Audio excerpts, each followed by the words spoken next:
Hi guys, good afternoon.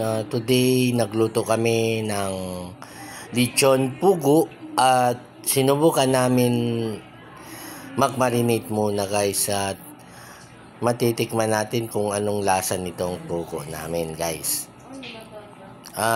Yung marinating ko, toyo, vinegar, kalamansi at saka paminta, asin, magic sarap. Yun, malapit na po magluto yung ating lechon pugo. Ayan, luto na pala guys. At tinanggal na namin sa stick at matitikman natin maya-maya. Ito pala pinsan ko, dalawa ang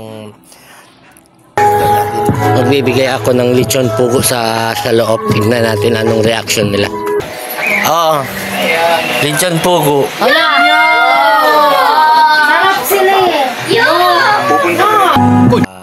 Nakita nila hanggang dito na lang ang ating video. Bye-bye.